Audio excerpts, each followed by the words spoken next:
امام سجاد فرماتے ہیں رات میں اوس پڑتی تھی دن میں دھوپ، بیویوں کے چہرے بدل کے رہ گئے تھے، چہرے کملا گئے تھے، چھوٹے چھوٹے بچوں کے حال غیر ہو گئے تھے۔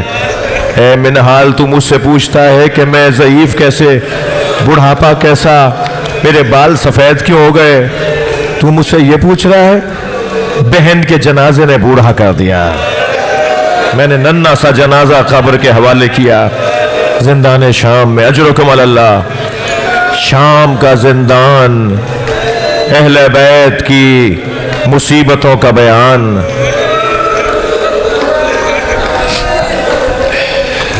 دو سبب لکھے ہیں رہائی کے، ایک سبب جناب سکینہ کی شہادت، سکینہ خود زندان میں رہ گئی اور اپنی شہادت کے ذریعے خاندان کو آزاد کروا گئی۔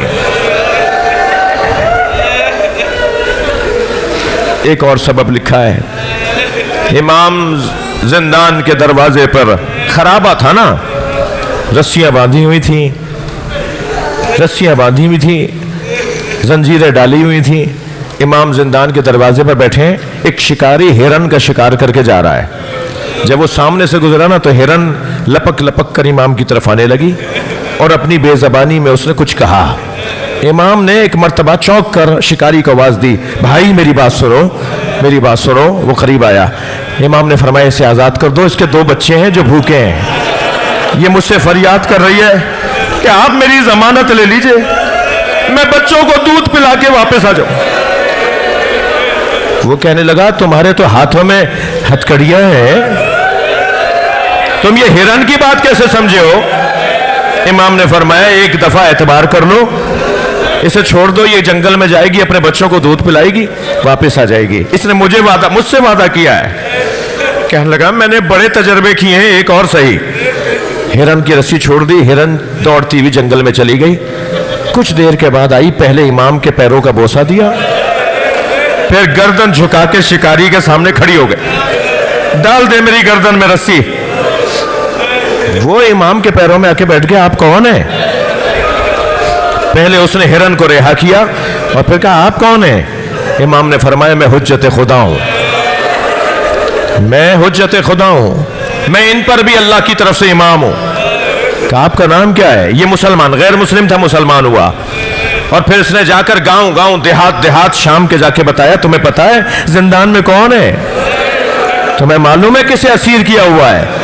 عیسائیوں کی طرف سے، غیر مسلموں کی طرف سے، مسلمانوں کی طرف سے ایک بغاوت کا ماحول بننے لگا، یزید مجبوراً رہا کر رہا ہے۔ امام سجاد کو بلا کے کہتا ہے میں آپ کو آزاد کرنا چاہتا ہوں، آپ مدینے چلے جائیے۔ امام نے آ کے جناب زینب سے کہا، بی بی نے فرمایا مجھے آزادی نہیں چاہیے، میرے 3 مطالبے ہیں، میرے 3 مطالبے پورے کیے جائیں، مطالبہ جو رکھتا ہے وہ جیتتا ہے۔ زینب نے تاریخ میں ثبت کر دیا کہ جیت کر میں جا رہی ہوں، یزید کو ہرا کر جا رہی ہوں۔ میرا پہلا مطالبہ یہ ہے ہمارے تبرکات واپس کیے جائیں، ہمارے شہیدوں کے سروں کو ہمیں واپس کیا جائے، وہ جو چادریں لوٹی ہیں واپس کرو، وہ جو زیورات لوٹے ہیں وہ واپس کرو۔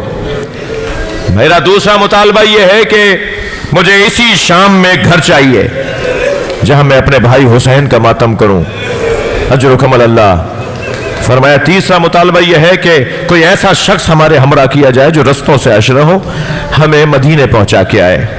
جب امام سجاد نے یزید سے یہ 3 باتیں کی نا تو کہنے لگا کہ وہ جو پہلی شرط ہے کہ تبرکات واپس کروں، کوئی لوٹ کر کہیں لے گیا، کوئی لوٹ کر کہیں لے گیا، آپ مجھے رقم بتا دیجئے میں پیسے دینے کو تیار ہوں۔ امام بیٹھے ہوئے تھے، کھڑے ہو گئے۔ امام نے فرمایا تیرے پاس وہ پیسے کہاں ہیں جو اس کرتے کی قیمت ادا کرے جو میری دادی زہرا نے میرے بابا کے لیے سیا تھا؟ کہا میں آپ کے 2 مطالبات، ایک گھر دیا، 10 دن جناب زینب نے شام میں عزاداری کی، عشرہ کیا ہے پورا۔ تیسرا مطالبہ بشیر ابن جزلم کو آپ کے ہمراہ کرتے ہیں، اس کا باپ بھی شاعر تھا، اہل بیت کا چاہنے والا تھا، آپ کا مرید تھا، میں اسے تم آپ کے حوالے کروں گا جو آپ کو مدینہ پہنچا کر آئے گا۔ جب تینوں مطالبات پر بات ہوئی، گھر ملا، بی بی نے عزاداری کی، 10 دن عزاداری ہوئی۔ ایک دن جب